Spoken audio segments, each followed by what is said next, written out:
Je vais donc appeler Chloé Meunier, qui est ostéopathe et qui va donc nous parler d'un sujet sur l'intolérance à l'incertitude. Bonjour à toutes et à tous, merci pour votre présence. Je m'appelle Chloé Meunier, je suis ostéopathe diplômée d'IDEO Nantes et aujourd'hui je vais vous présenter le travail que j'ai réalisé dans le cadre de mon mémoire de fin d'études qui porte sur l'intolérance à l'incertitude chez les ostéopathes.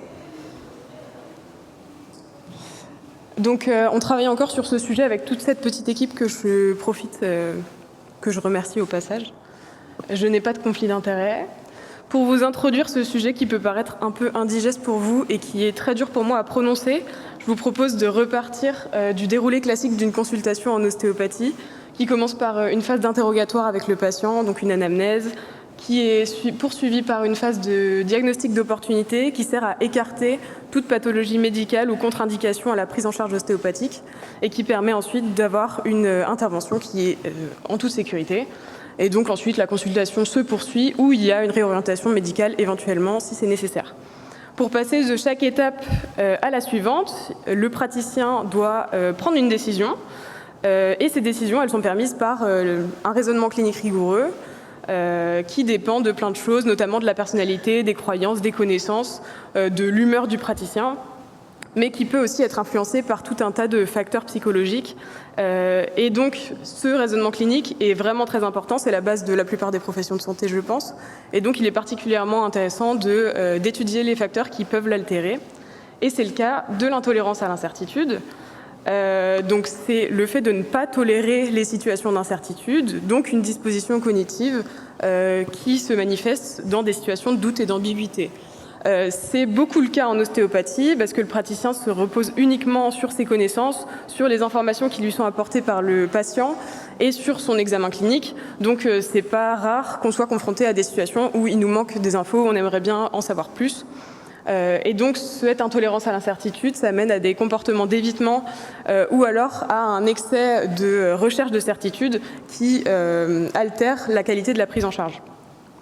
Donc on a des taux de réorientation qui sont plus importants du fait de ces comportements d'évitement et on a aussi des troubles dans la prise de décision du fait que le praticien succombe au doute en fait. Donc les anamnèses vont être plus longues parce que plus de questions sont posées et il y a vraiment un problème dans le fait de continuer de dérouler la consultation parce que le doute paralyse. Donc les objectifs de cette étude étaient tout d'abord de quantifier cette intolérance à l'incertitude dans une population d'ostéopathes diplômés et d'étudiants ostéopathes, de comparer ces niveaux à des facteurs extérieurs, tout un nombre de facteurs qu'on a mesurés en parallèle, et ensuite de réfléchir à des pistes d'amélioration de l'accompagnement des praticiens ou de la formation initiale éventuellement pour faire de la prévention par rapport à ces thématiques. Donc le questionnaire qui a été diffusé comporte 4 parties. La deuxième partie, la plus importante, c'est la mesure de l'intolérance à l'incertitude. Pour faire ça, on a utilisé le questionnaire IES 12H, qui est un questionnaire qui comporte 12 items. Les praticiens sont amenés à nous donner leur niveau d'accord, de pas du tout d'accord à très d'accord, je vous le montrerai tout à l'heure. Et c'est une échelle qui est spécifique aux professions de la santé. Et dans la troisième partie, on mesure l'anxiété parce que la revue de littérature a fait ressortir le fait d'une possible forte corrélation entre les niveaux d'anxiété des personnes et les niveaux d'intolérance à l'incertitude. Donc le questionnaire a été validé par un comité d'éthique et il y a eu 2 diffusions, un premier en septembre 2024 qui nous a permis de faire d'abord une première analyse transversale, puis un deuxième en mars 2025, donc 6 mois plus tard, pour avoir une idée de l'évolution sur 6 mois et de l'impact éventuel de la prise en expérience des praticiens. On a obtenu 388 réponses. Pour vous donner une petite idée, la plupart étaient des femmes, la plupart des étudiants ayant répondu étaient en 5e année d'études et la plupart des ostéopathes ayant répondu étaient dans leurs 2 premières années d'exercice. Donc voilà une petite représentation des résultats du questionnaire IES.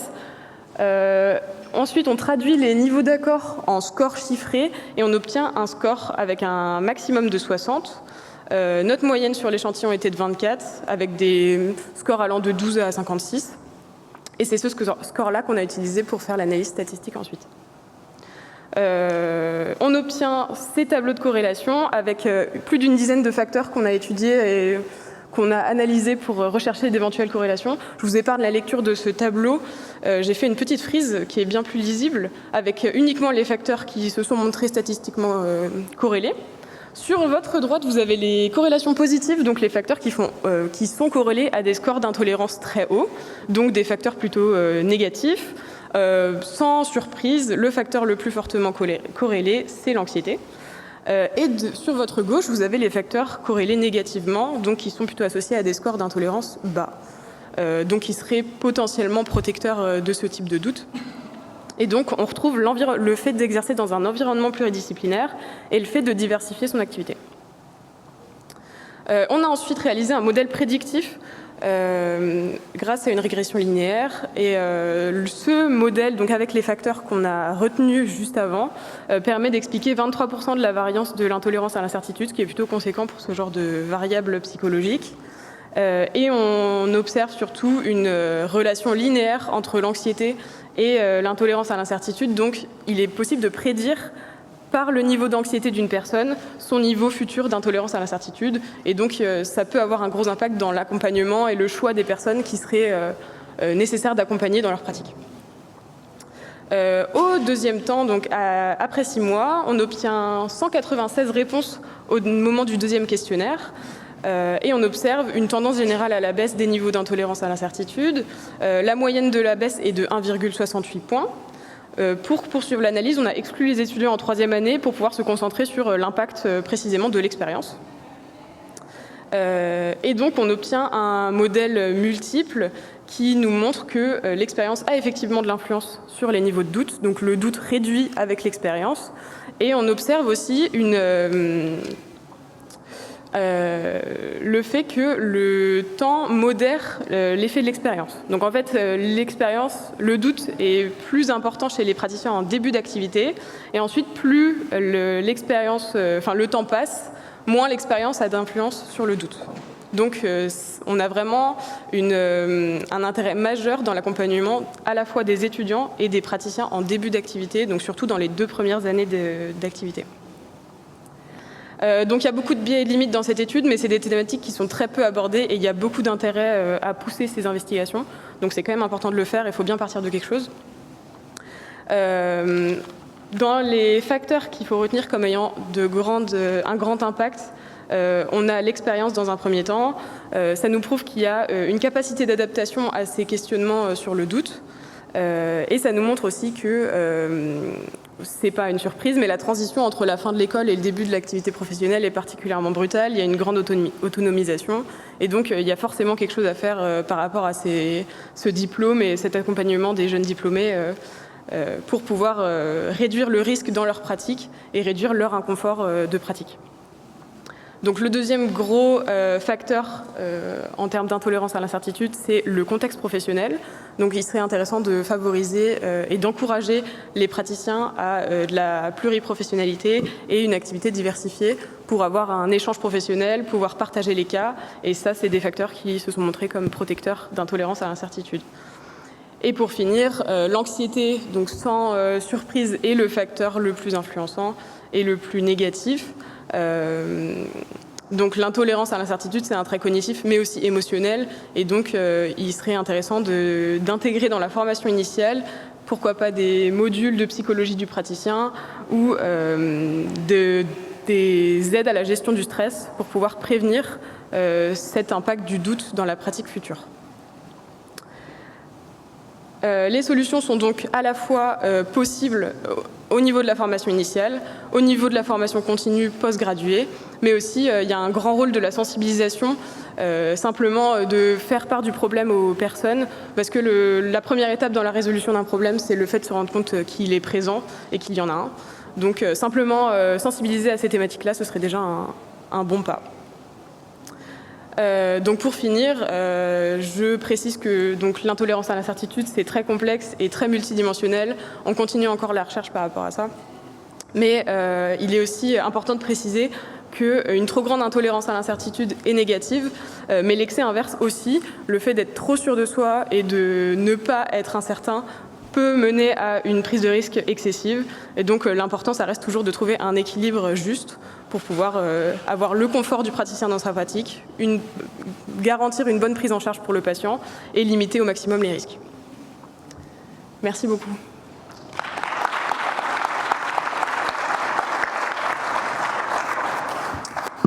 Merci beaucoup.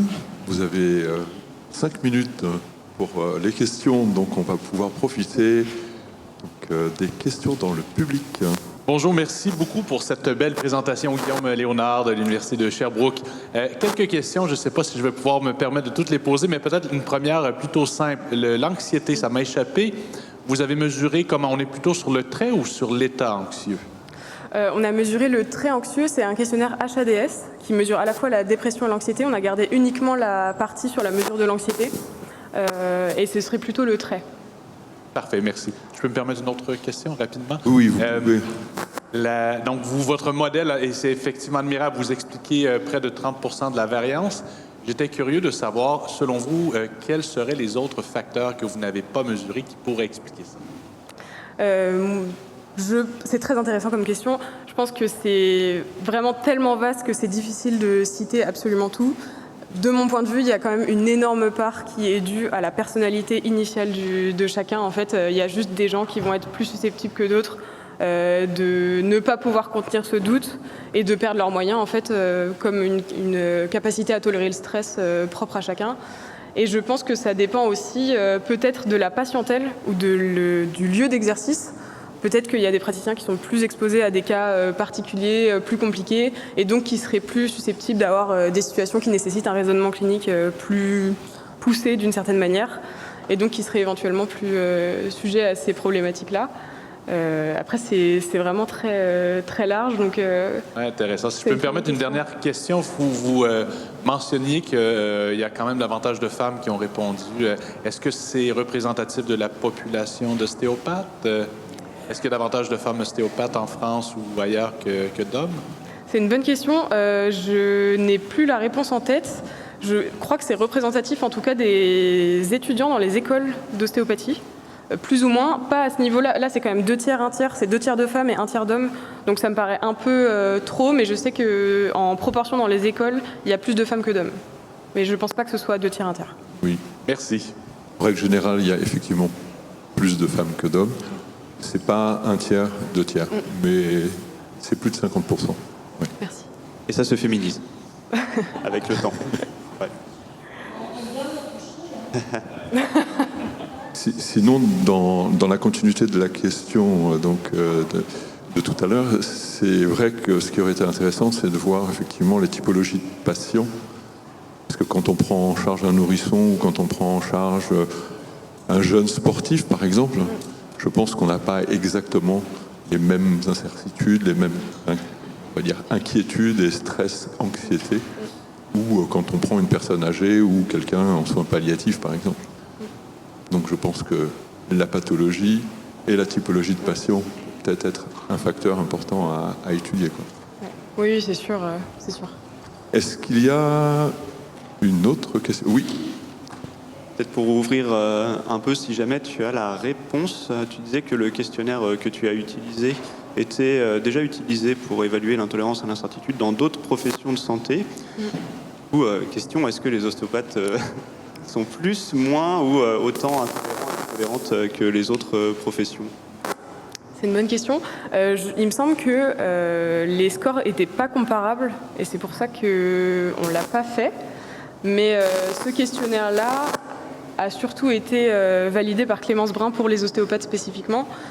Enfin, pas spécifiquement pour les ostéopathes, mais il a été validé dans le cadre de l'ostéopathie. Je sais qu'il a été utilisé dans d'autres professions, mais je crois que la manière d'étude n'était pas comparable. Donc, j'ai pas forcément d'éléments par rapport à ça. On veut savoir. D'accord. Moi aussi, je veux savoir. Une autre Ou question. Une autre question peut-être, ouais. Et ce sera la dernière. Bonjour. Alors, c'est pas forcément une question, mais juste une remarque. Je pense qu'il y a un sujet qu'il faut, enfin, dans le cadre de cette étude aussi, qu'il faut peut-être explorer davantage, c'est, comme on parle d'incertitude, on n'a pas parlé de différence de genre, mais bon, c'est une constatation générale que beaucoup de femmes dans une situation d'incertitude vont plus facilement se remettre en question et peut-être avoir accès laisser place à l'anxiété. Et je pense que du coup, il y a un biais sur le fait qu'il y a beaucoup de femmes qui ont répondu à ce questionnaire plus que les hommes. Après, évidemment, pareil, il faudrait vérifier par rapport à la population d'étudiants d'ostéopathes. Mais c'est juste une piste pour explorer davantage, pour avoir une information plus précise. Peut-être pour une autre étude, comparer un groupe contrôle de femmes ou d'hommes, voilà, de manière générale. Ouais. Si ça peut. C'est sûr que comme c'est une variable psychologique, c'est indéniable qu'il y a des différences hommes-femmes. Après, on avait on avait calculé la différence entre les scores moyens des hommes et les scores moyens des femmes. Il n'y avait pas de différence significative, donc on avait continué comme ça sans forcément pousser sur ce sujet-là. Mais c'est vrai que ce serait intéressant d'étudier plus les manières de gérer le doute qui sont probablement différentes pour les hommes et les femmes. Merci. Je vous remercie. Merci.